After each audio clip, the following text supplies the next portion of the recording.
Hola, ¿qué tal? Esto es How to Spanish Podcast. Yo soy David. Y yo soy Ana. Y en este episodio vamos a seguir la sugerencia de uno de nuestros patrones y vamos a compartirles sobre algunos sitios de México considerados Patrimonio de la Humanidad. This podcast is made possible thanks to our Patreon family. Some of the benefits include a PDF with grammar bits and vocabulary, as well as full videos and a transcript. If you want to join our Patreon family, just go to patreon.com/howtospanishpodcast. Este es un shoutout para Catarina. Gracias por unirte a nuestra comunidad de Patreon. Sin duda México es uno de los lugares donde la gente quiere visitar. Pero ¿por qué les gustaría visitar México aparte del idioma? Sabemos que muchas personas viajan a México y realmente no están interesadas en aprender español como ustedes que nos ven. Entonces esto es como complementario. Es decir, ¿por qué otra cosa viajaría a México si no es por el idioma? Bueno, muchos de ustedes también están enamorados de la cultura. Y la cultura, sí, es muy grande en México, pero hay algunos puntos importantes que queremos destacar sobre cosas culturales en lugares específicos de México. ¿Y qué es esto de patrimonio de la humanidad? Es una palabra un concepto muy sofisticado. Muy fifí, diría nuestro presidente. Exacto. Y bueno, el patrimonio de la humanidad son sitios o cosas o cualquier cosa que represente un gran valor para las personas. Puede ser de forma cultural, de forma natural, de forma artística, de diferentes maneras. ¿Y quién decide qué cosas son parte del patrimonio de la humanidad? La UNESCO. Y UNESCO viene de las siglas en inglés, que son United Nations Educational, Scientific and Cultural Organization. Ándale. Y eso en español es Organización de las Naciones Unidas para la Educación, la Ciencia y la Cultura. Al final, este es un comité dentro de la ONU, o la UN en inglés, que es la Organización de las Naciones Unidas. Y como dice su nombre, se dedica a promover todo lo que tiene que ver con cultura y educación alrededor del mundo. Y para ser parte de la lista de patrimonios de la humanidad, hay ciertos criterios. No cualquier lugar o cosa puede ser nombrada patrimonio. Y los criterios principales se dividen en dos, en culturales y en naturales. Los culturales son 6 puntos que se deben de cubrir o destacar para las cosas que son importantes. Y algunos de ellos son: debe representar el genio creativo o ser una obra maestra de la humanidad. También debe ser un testimonio de una tradición cultural o de una civilización que todavía está viva o que desapareció.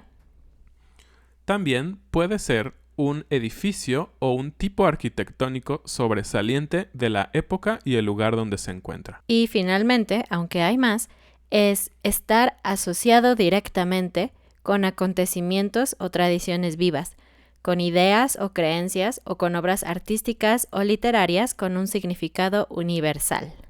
Wow. Y de hecho, si lo pensamos, es bastante importante e interesante que la ONU, y bueno, a través de la UNESCO, refleje esto, ¿no? Porque es una manera de mantener vivas las tradiciones de las culturas y que tal vez si no fuera por ellos, olvidaríamos o se perderían grandes y geniales cosas que se han hecho a través de los tiempos. Y también están los criterios para los lugares naturales. Por ejemplo, deben ser representativos de diferentes periodos de la historia de la Tierra, incluyendo el registro de la evolución, los procesos geológicos significativos o el desarrollo de montañas y cosas así. Deben contener fenómenos naturales o de belleza extraordinaria y debe de ser excepcional, es decir, no sé, el cerro o la montaña que está atrás de mi casa es hermosa, pero no es excepcional, es una montaña normal. Pero si vamos a, no sé, el Gran Cañón es excepcional porque es majestuoso, importante y todo eso.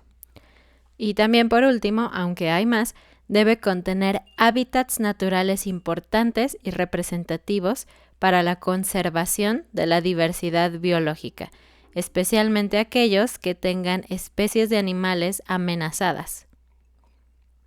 Y una vez más vemos que el objetivo de esto no solo es que recordemos que son hermosos y son importantes, sino hay un objetivo mayor, ¿no? En este caso, creo que es muy importante hacer conciencia de que debemos de mantener esos lugares hermosos y la fauna o la flora que está alrededor.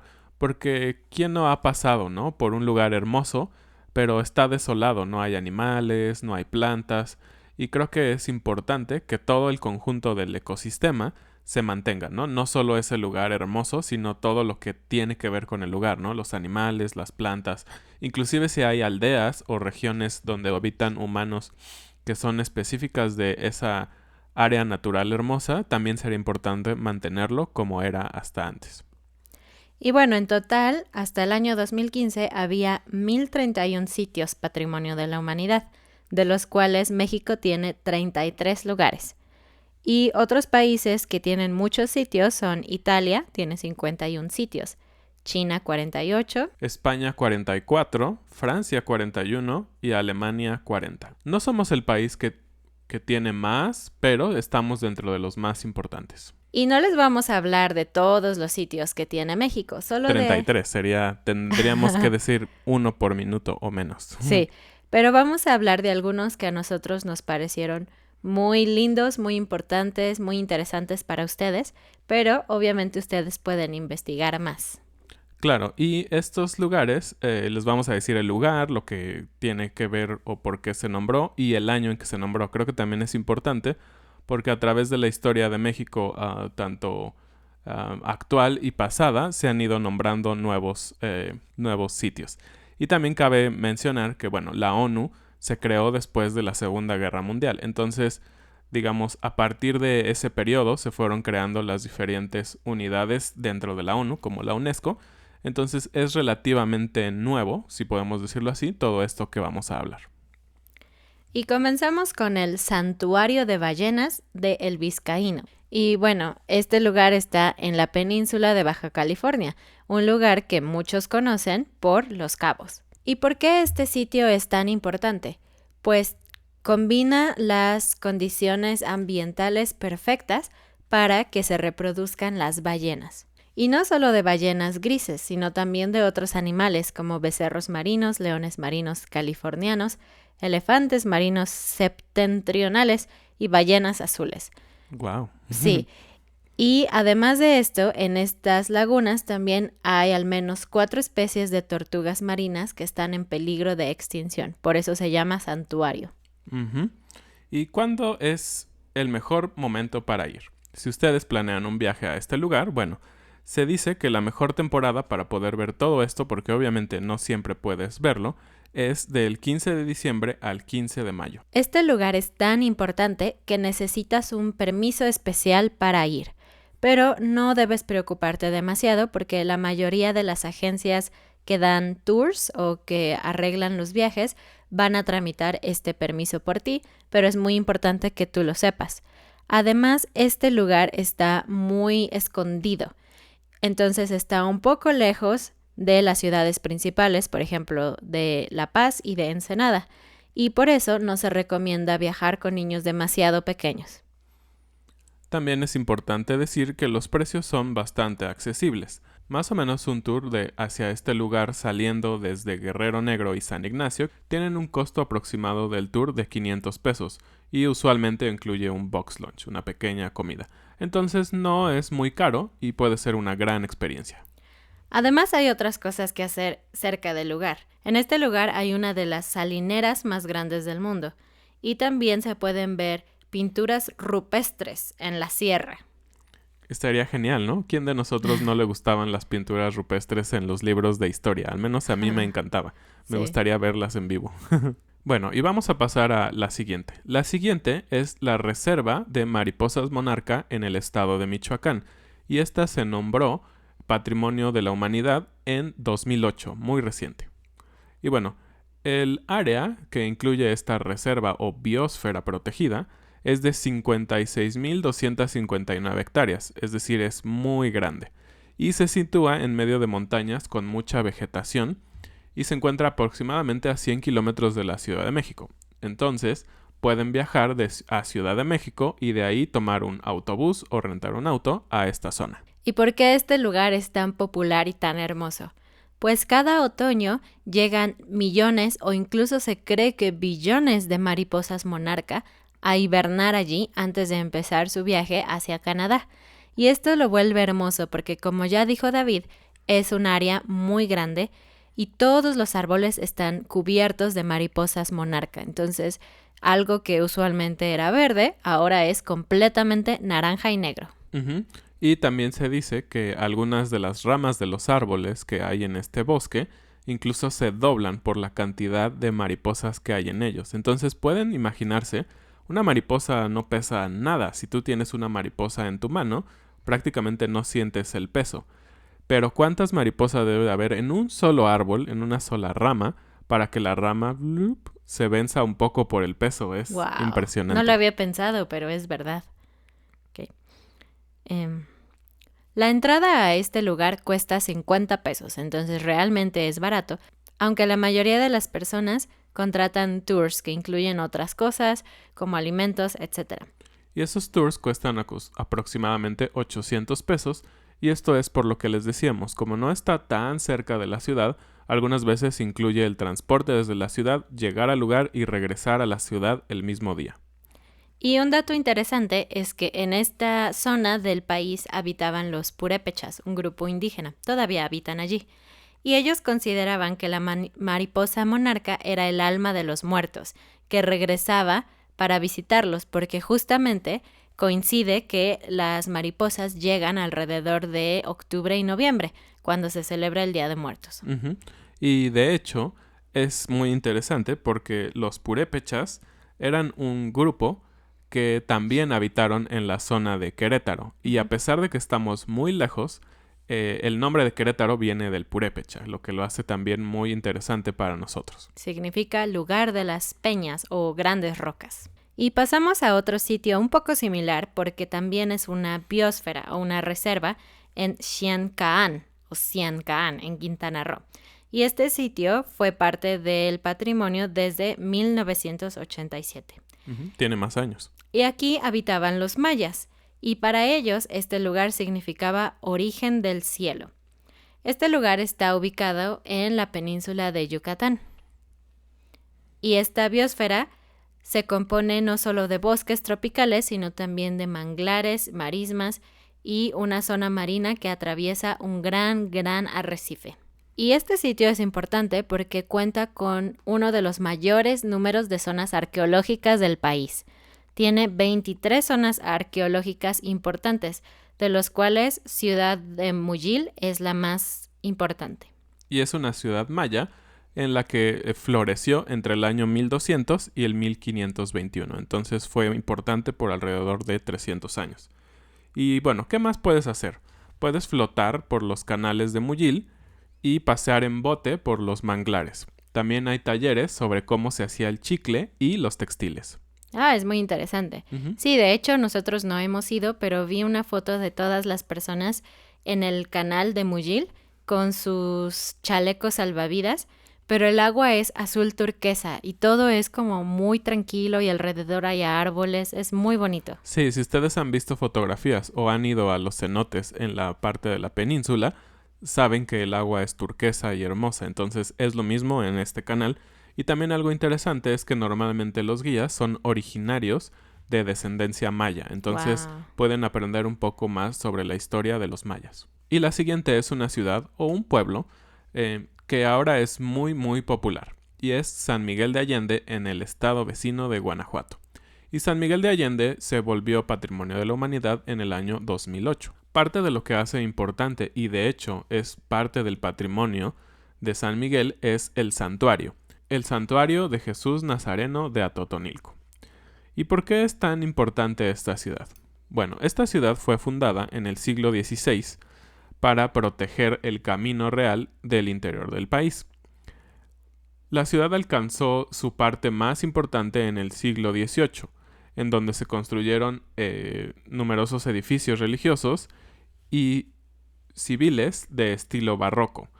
Es algo bastante impresionante. Esta ciudad, a diferencia del resto de las del centro del país, no todo es colonial como lo que estamos acostumbrados, como es Querétaro o Guanajuato, Ciudad de Guanajuato. San Miguel tiene un aspecto muy diferente y mucho más europeo en el sentido barroco o muy elaborado. De hecho, esta iglesia, la iglesia que también es patrimonio de la humanidad, es bastante impresionante porque es muy diferente a todas las iglesias católicas que hay en la región. Además, este sitio cumple con los criterios de la UNESCO porque es considerada como una ciudad que logró mezclar muchísimos elementos de las culturas circundantes, es decir, de los criollos, los mestizos, los indígenas, los españoles y otras partes de Europa también.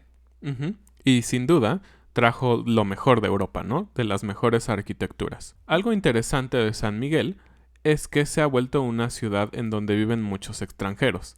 Y eso lo ha hecho también un poco cara, la verdad, para los mexicanos. Cuando tú quieres ir a San Miguel, sabes que tienes que ahorrar un poquito. ¿Y por qué se hizo esto tan popular? Sobre todo con personas extranjeras de Estados Unidos. Después de la Segunda Guerra Mundial, algunas personas de Estados Unidos, sobre todo militares retirados, buscaron lugares para vivir fuera de Estados Unidos y San Miguel de Allende tuvo una escuela que aceptaba a estudiantes de Estados Unidos y validaba, digamos, lo que habían estudiado en Estados Unidos, que no era tan fácil en esa época. Entonces muchas familias completas decidieron venir a vivir a México, específicamente a San Miguel, y es por eso que hay una gran comunidad de estadounidenses viviendo en San Miguel ahora mismo. Y además de caminar por la ciudad y disfrutar de su arquitectura, hay muchas cosas que hacer. Hay varios museos. Por ejemplo, el Museo de las Máscaras, la Cañada de la Virgen, que es una zona arqueológica muy importante, un jardín botánico, si te interesan las plantas, y algunas casas que son consideradas centros culturales también. Y por último, diré que la capilla que mencionamos de Jesús Nazareno de Atotonilco se considera la Capilla Sixtina de América. ¡Wow! Entonces pueden ver que es algo muy, muy importante. Y el siguiente es un lugar que conocí recientemente, creo que el año pasado, y quedé muy sorprendida. Es el Hospicio Cabañas, un museo en Guadalajara. Y este museo entró a la lista de Patrimonio de la Humanidad desde 1997. Es un museo que se encuentra en el centro de la ciudad de Guadalajara. Entonces, cuando ustedes vayan a Guadalajara, es muy conveniente porque pueden ir a este museo y pueden visitar la zona centro de la ciudad. Y se llama hospicio porque se creó a principios del siglo XIX. Y el punto de este lugar era cuidar y ofrecer asilo a cualquier persona que lo necesitara, especialmente a ancianos, a huérfanos y a discapacitados también. Eso es importante porque se considera que este lugar es muy diferente a otros lugares de la misma época, porque como estaba hecho para proveer ayuda a personas con capacidades diferentes, la construcción es muy diferente, es muy amplia, había rampas, cosas que antes no eran tan comunes en la arquitectura. Así es. ¿Y por qué se vuelve tan importante este hospicio? Que cabe mencionar, obviamente hoy en día ya no es un hospicio, es un museo. Y bueno, es importante porque en la parte de la capilla central y en algunos otros lugares, pero específicamente en la capilla central, uno de los artistas y muralistas mexicanos más importantes de la historia, José Clemente Orozco, pintó cosas maravillosas Wow, que de verdad te dejan sin habla. Él ocupó algunas técnicas que usó justamente Miguel Ángel en la Capilla Sixtina. Y la verdad es que cuando tú lo observas en un libro o en una foto, es como, está bonito, bien hecho. Qué chido. Pero cuando tú lo ves en vivo, y especialmente cuando escuchas la explicación por parte de las personas que entienden un poco más de arte que yo al menos, quedas maravillado. Él utiliza técnicas con las que tú puedes ver cosas diferentes simplemente con ver. Con cambiar de posición o de ángulo. Exactamente. Entonces él juega mucho con la perspectiva, con los colores, con el volumen de lo que son las cúpulas. Entonces es algo bastante impresionante y cuando te das cuenta de todo lo maravilloso que hay en ese lugar, simplemente quedas boquiabierto. Recuerdo mucho una pintura donde hay un caballo y lo miras y el caballo te mira a ti. Caminas y el caballo te sigue mirando. Es como si el caballo te siguiera. Sí, es muy impresionante y un poco creepy, un poco de miedo, ¿no? Porque dices, ese caballo me persigue. Y pasamos a la ciudad prehispánica de Uxmal, que también está en Yucatán. Yucatán es un estado donde hay demasiadas cosas culturales y naturales por ver. Lo Sí, claro. recomendamos. Y sobre todo porque ahí estuvo basada la cultura maya en el tema cultural y en el tema de naturaleza. Bueno, ustedes muchos conocen Cancún y han ido a hablar, pero hay mucho más que Cancún. Y esta ciudad entró a la lista en el año 1996. La ciudad de Uxmal fue fundada más o menos en el año 700 y llegó a contar con cerca de 25,000 habitantes. Y además, esta ciudad es importante porque por la forma en que fue construida, demuestra el conocimiento de astronomía que tenían los mayas. Generalmente los mayas construían sus ciudades basándose en formas geométricas, en cosas religiosas, pero también en astronomía.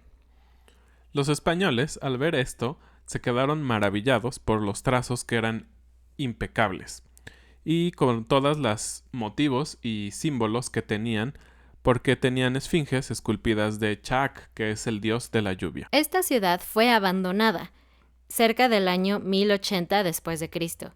Y es de los misterios que hay en la historia mexicana porque nadie está seguro de por qué abandonaron una ciudad tan hermosa y exitosa. Y avanzada en cuanto a términos de tecnología de construcción. Sí, es algo que no se sabe bien, hay muchas teorías. Se cree que pudo haber sido un virus que mató a muchas de las personas y como era muy grande y difícil de mantener, decidieron irse a pequeñas poblaciones. Pero la realidad no se sabe, tampoco hay como un gran cementerio de que alguien haya llegado y los mató y los enterraron a todos. Es un gran misterio, pero sin duda es algo hermoso por ver también. De hecho, se cree, o de las teorías más aceptadas para esta ciudad en particular, es que hubo una gran rebelión, como una especie de guerra civil, y la gente abandonó a los gobernantes que vivían en esa ciudad y viéndose solos, decidieron irse también. Y bueno, vamos a acabar con uno también de los lugares más importantes. Y como pueden ver, no nos dio mucho tiempo de muchas otros lugares. Déjenos en los comentarios si les gustaría una parte 2 y seguir conociendo más sobre lugares de México que fueron nombrados por la UNESCO como lugares Patrimonio de la Humanidad. Y tienen más ideas para sus próximos viajes. Exacto. Y bueno, el siguiente y el último es Teotihuacán. Este fue nombrado en 1987, es de los más antiguos que están nombrados en México. Teotihuacán está situado a unos 50 kilómetros al norte de la Ciudad de México y fue una de las ciudades más importantes, si no es que la ciudad más importante, en lo que fue el México Tenochtitlan, antes de que llegaran los españoles. De hecho, el nombre Teotihuacán significa lugar donde fueron creados los dioses. Ya se imaginarán que tiene un gran peso religioso para los indígenas. Y bueno, fue creado entre el siglo I y el siglo VIII, bastantes años. Y parte de lo que lo hace tan especial son dos pirámides, la pirámide del Sol y la pirámide de la Luna, y un templo, el templo de Quetzalcóatl. Si ustedes han escuchado otros episodios, les vamos a dejar el link donde hablamos sobre los aztecas, cómo fue su caída. Hablamos un poco de Quetzalcóatl. Quetzalcóatl era uno de los dioses más importantes dentro de la cultura mexica. Y sin duda, ellos tenían un gran templo para este dios. Además de ser una ciudad religiosa, esta era conocida como una ciudad cultural y artística. Entonces era todo lo que los indígenas podían desear. Se dice que durante el mayor esplendor tuvo más de 100,000 habitantes. Wow. Y fue la más importante de la zona centro antes de que existiera lo que ahora es Ciudad de México. Este es un lugar muy popular para los turistas, pero también para los turistas locales. Entonces es una buena opción si quieres, no sé, conocer a alguien que habla español o buscar un guía que te explique todo en español para practicar, es una buena opción. Y es tan grande que es difícil recorrerlo en un solo día. Así que te recomendamos que sigas algunas de las rutas. Hay rutas específicas para recorrer ciertas partes que son las más importantes. Algunos recorridos duran más o menos 2 horas, otros 1 hora 40, 1 hora, dependiendo de lo que tú quieras hacer. Y algo que es muy importante y que es algo creo que muy diferente a muchos lugares del mundo inclusive y aún de México, es que estas grandes pirámides tú puedes subirlas, es decir, están abiertas al público. Algunas de ellas. Ajá, la principal que es la del Sol y la de la Luna, excepto que estén en mantenimiento, pero normalmente tú puedes tomar todas las escaleras y llegar hasta la cima. Y créanme, es un gran reto, parece muy sencillo, pero nosotros hemos ido varias veces y cuando eres niño es la visita obligada que van a mandarte en la escuela. Y claro, cuando eres niño quieres subir como loco y lo logras. Pero la realidad es que es bastante difícil porque los peldaños no había la tecnología de ahora. Algunos son un poco más grandes, otros son más pequeños y se vuelve un poco complejo. Pero cuando logras llegar hasta arriba y ves todo el valle que está alrededor de Teotihuacán, dices, wow, vale la pena. Además, el 21 de marzo es un día que se celebra en México por varias cuestiones, pero muchas personas creen que deben de ir a este lugar, subir la pirámide, usar ropa blanca y recibir la energía del sol. Sí, es muy popular, entonces este día en particular hay mucha gente Muchísima en Teotihuacán. gente. Y puedes ir todos los días de 9 a 5 de la tarde. Te recomendamos que vayas temprano porque a mediodía, cuando el sol es más fuerte, es un poco difícil encontrar lugares con sombra. Entonces, lleva una gorra y ve lo más temprano que puedas. Y lleva mucha agua porque en el pasaje para subir es muy caluroso y a veces si no vas hidratado hay personas que pueden desmayarse. Sí, y el costo de acceso son 70 pesos, es muy barato. Además, puedes recorrer esta zona en bicicleta. Hay algunos tours especiales donde puedes rentar una bicicleta y recorrerlo para ustedes que son muy deportistas. Y además de esto, hay una cosa genial. Hay un restaurante que se llama La Gruta, perdón.